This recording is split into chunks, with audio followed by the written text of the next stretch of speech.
The truth is out there somewhere. Welcome everyone. This is Male Fuzz TV. I am Peter and I'm going to be talking about the X-Files Season 1 Episode 14.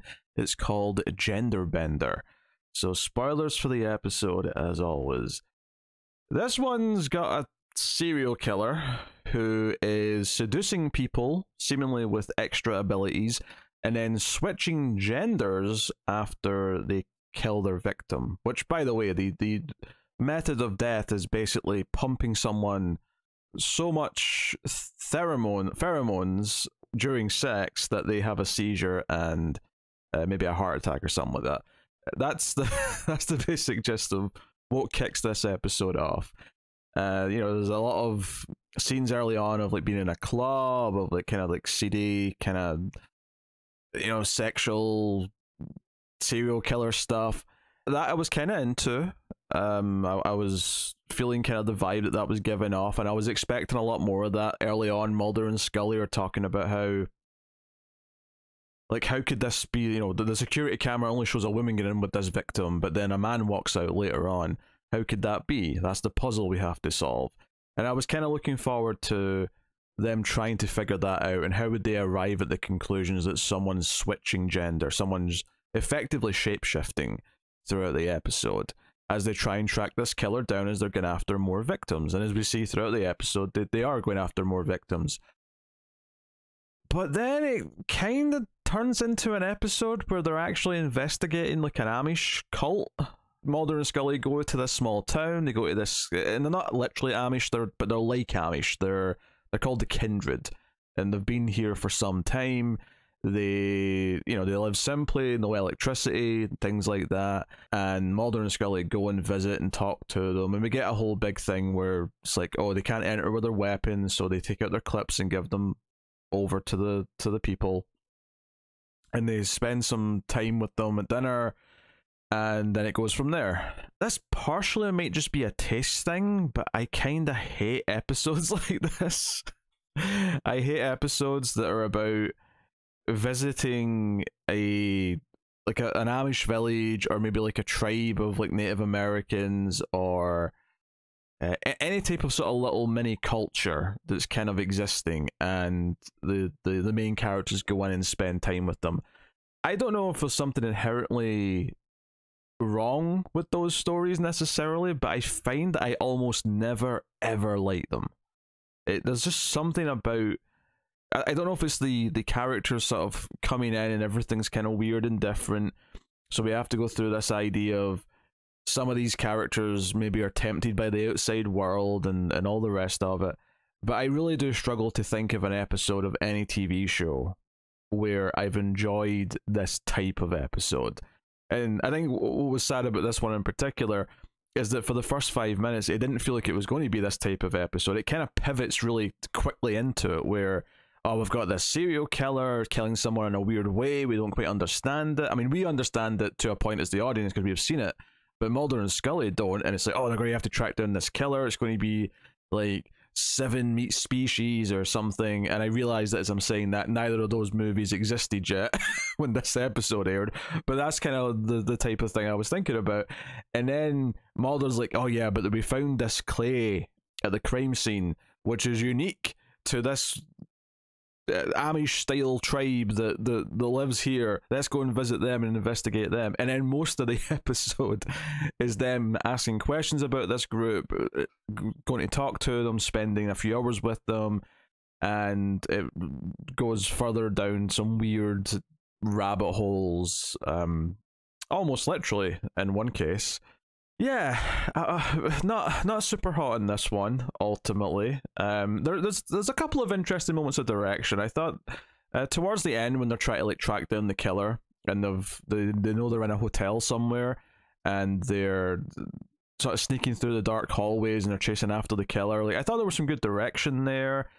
Good moments of like when Scully gets knocked down at one point and she sits back up and the victim's face is right in front of her. It felt like a good little horror movie moment. So there's some nice little moments of direction. I'll give it that much. The thing going on with this Amish group And again, they did specifically say they're not Amish, but they're just like the Amish. But I'm going to say Amish just for, you know, because it conjures up an image in your head, and that image is correct. Like, that's exactly kind of what they look like. But obviously, there's some sort of weird secret going on here. They're Mulder suspects that they're hiding something, so they go back and sort of watch after dark when they're supposed to have already left. And there's like a ritual going on in the barn. There's like a sort of stairs going down into a cave in the barn, and it's like a weird clay cave. Everything looks like it's made of clay. So we get this kind of... This is the sort of stuff where it maybe could have been kind of interesting, but it's the sort of thing where it's such a fake... Like, you know, it's a set, right? And it feels like a TV set. And because it's like such an obscure kind of idea for our location... It would have to try really hard to feel authentic, right, and feel like it's a real thing. And instead, it does feel like a really kind of made up for TV kind of place. But Mulder's snooping around. He's watching them say some things. They're covering someone in clay, and then he notices that the person they've covered in clay is slowly transforming. I don't know. It's never actually explained how the killer, who's going around switching genders seemingly on the flip of a switch.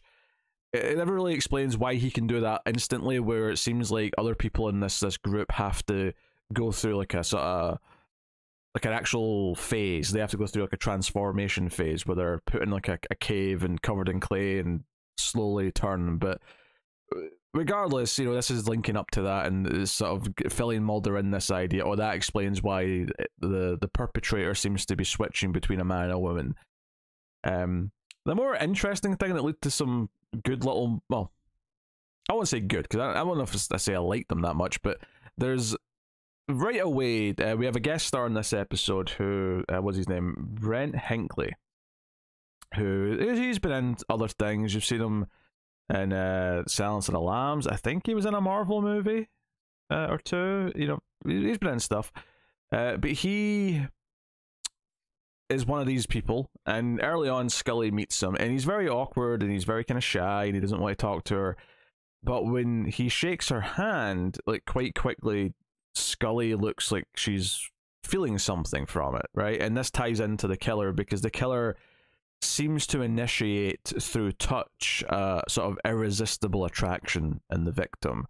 And this ties into what Mulder was saying about the pheromones and how, animals have them, humans we don't think have them, or at least we don't produce them in the same way that animals do, and they artificially creating them doesn't seem to be a thing. I mean, I don't know if that's all true or if it's still true, if it was true at the time, but regardless, seemingly these people can, and it's not just the killer. All of the group can do this, because as soon as, I mean, obviously there was a part of me thinking this could be the killer just right away, but he later explains, when he gets Scully alone, when Mulder's snooping around the kind of the cave area, he gets Scully alone and explains that his best friend, brother Martin, was someone that they found these magazines in the woods. And this is what kids used to do for porn back before the internet, is they'd find the odd Playboy in the woods somewhere.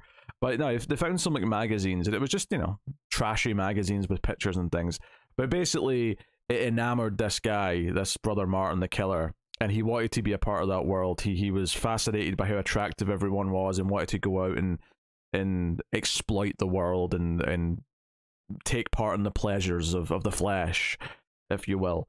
But as this is happening, though, he starts touching Scully's hand again and starts to put her into a trance, and it really sells this idea that he is also somewhat tempted by the same things that have tempted Martin, because he's in the room with Scully, or at least from the moment he touched Scully, he's had this temptation, and he's been looking at her. He's obviously felt an attraction, and he's maybe about to do the same thing.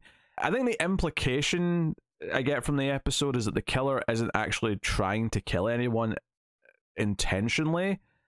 The goal's not to murder someone, it's just that sex with these people will kill you. Like, it will lead to death because you'd basically overdose in pheromones or something like that. So this would kill Scully. That's not the goal. Obviously the killer is still guilty of being a killer because they keep doing this regardless of knowing that it's going to kill the other person. So yeah, they're still obviously very much guilty, but that's not necessarily the key goal here. The key goal for them is just to have the sex. The fact that the sex is leaving the other person dead is just kind of something they're poo-pooing, effectively. But Mulder ends up having to come in and pulling him off of Scully.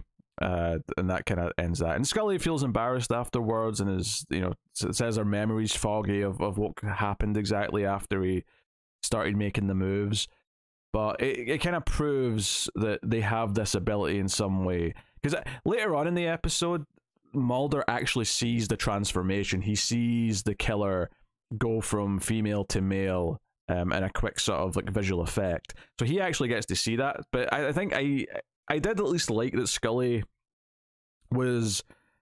Obviously, I didn't want her to be a victim of the actual like full-on attack and sex and all that, but I do like that she was a victim, or almost a victim, in the sense that she got to like get tangible proof, right? Even if she can't like show it to someone, she felt the effects of this like increased pheromone. She felt this attraction and not being able to resist the other person. That's almost, it's kind of like when Dracula pushed like his victims into a trance almost. Like it's just this instant like they can't say no kind of thing. Her feeling that I do like, and like almost succumbing to it, because she can't deny that there was something going on. She can't deny that that was part of it, that is like a real thing that was happening. Because obviously, Mulder usually sees the really weird shit, and Scully's left to be the skeptic. So I did kind of like that she got to feel some tangible proof, even before Mulder did. I thought that was nice. But fundamentally, like, we spend several scenes coming to the town, asking about them before they go and talk to them directly. We get the whole hand over your gun sequence, and then we get a dinner sequence, and all of these things where it's going through a relative series of tropes of going to kind of an outsider village who are wary of outsiders, but ultimately give them a chance to come in, but they're hiding something. Like, I don't like these types of stories by and large, and I'm not saying that there can't be one that I will love. I'm not, and maybe there is like a movie or something that I'm forgetting that doesn't quite click in my memory, but by and large, I don't like these stories. And the fact that this started off as something that I was maybe going to quite like, and then pivoted really harshly into, no, we're investigating this Amish group, was a bit of a like, oh really? This is what this is about. This is what we're doing. The big thing as well, of course, is the ending, which is they go back. They track down the killer. Scully's got him at gunpoint, but a group of the Amish, and again, I'm using Amish because it's just an easy word to use. They jump out and grab him. They're going to take him back to their place for their own punishment or whatever. Scully gets hit, but they get away, and they go back to the Amish village. They go back to their place, and the cave has been sealed off with what looks like solid clay. And again, it's this special clay that's unique to this region. And it's like, but they all disappeared, and none of them are here. And Scully says, but they have no transportation. Where could they go? And Mulder says, no earthly transportation. And then they run out because another police officer said that there's something in the hayfield. And the final shot of this episode is Mulder and Scully basically standing in a crop circle. The implication being that this tribe of Amish-like people who had increased pheromone powers and could switch gender using this special alien clay were in fact extraterrestrials. And that they've left the planet at the end of the episode. Like, I can't deny that I smiled and laughed a little bit at the ending, because I appreciated that it at least went... It took a big swing at the end and said, hey, this is what's been going on here, they're aliens. But it did kind of feel like it was... In the same way that early on in the episode, I felt a weird pivot from, oh, we're doing like a sexual serial killer. Oh, all of a sudden we're doing an Amish story. I kind of felt the same way at the end, where it's like, oh, we're doing this Amish story. Oh, no, they were aliens. The whole time they were aliens. Here's a crop circle. Now, don't get me wrong. All of their abilities and the things they could do certainly lends to an explanation that they are from somewhere else, right? I'm not saying that's a ridiculous leap in terms of knowing what they could do. But it felt like it didn't really... when this ending happened, and it, particularly the crop circle thing, it just came so quickly out of nowhere that I kind of just felt that they hadn't properly set up for this potential outcome. So I was a little bit down in that as well. I did one scene that I kind of liked is the interview. Was a victim who lives because the sex is interrupted. Towards the end of the episode, the killer has a man from a club in the car, and they're mid-sex, but then the police officer interrupts. The victim starts having the kind of seizures, but doesn't die. But notably, the killer starts fighting the police officer, and when the victim looks out the window, the killer's changed from a female into a male, and the victim sees this, and it freaks him out. I actually did quite enjoy the scene with Mulder and Scully questioning him afterwards. Aside from the fact that he's a douchebag because he says, "Oh, she was like a 3 out of 10, but I still couldn't resist her." I'm like, okay, that's a bit of a douchey, harsh thing to say, but okay. Him being humiliated and like not wanting to admit that, because basically from his perspective, he thinks he was tricked and that he was having sex with a man. That's what he thinks, and he feels humiliated and ashamed, and he doesn't want to say it. And Mulder and Scully have to kind of draw it out of him, saying, "Hey, did you see anything weird? Did something strange happen?" I like to think that Mulder didn't offer him any comfort because he was such a douchebag.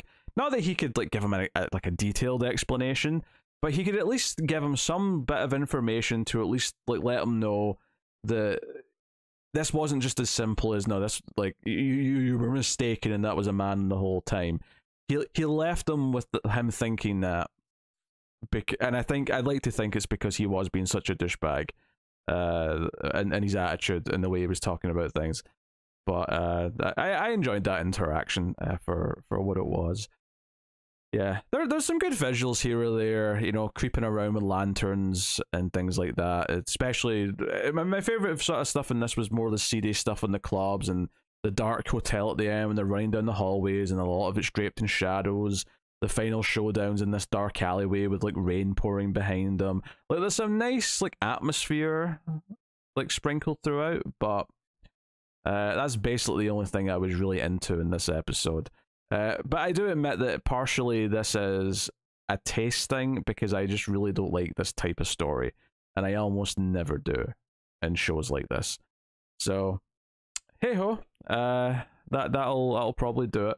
We had a great episode last time though, so I mean, hey, it's fine. Like, swings and roundabouts. We'll be back to another hopefully good episode next time. Which, for the record, what is next time? We have an episode called Lazarus. Oh, do we have some resurrection-y things happening? What's happening? The consciousness of a dangerous criminal possesses an FBI agent who is also Scully's ex-boyfriend. Okay, all right. I like the sound of this. So the FBI agent's Scully's ex-boyfriend, but he is possessed with a dangerous criminal. So I assume it's a criminal who was maybe killed, sent to the chair or whatever. This could almost be a sequel to the Brad Dourif episode. I don't think it is. For the record, I don't think it is that, but it almost could be by the sounds of it. Directed by David Nutter, this next one as well, and his episodes tend to be well directed at the very least, so I'm looking forward to that. I'll see you for next week for that one. But you can, of course, support all the content over at Patreon, patreon.com/MailFuzzTV. Get access to some bonuses, including my reviews of Columbo. I review that on a monthly basis. So if you're interested in that, do check it out. But you get other bonuses as well, including for the sci-fi movie podcast, the Atomic Cinema Experiment, and Streams After Midnight, the horror movie podcast. And those things might appeal to you if you like X-Files, because X-Files is a lot of sci-fi and horror. So wank, I almost said something not problematic. I almost said wank you instead of thank you, which has a very, very, very, very different meaning, which I did not intend. I'm just flubbing my words, but thank you very much for joining me. I always appreciate it. Keep watching TV. Have you got any vanilla?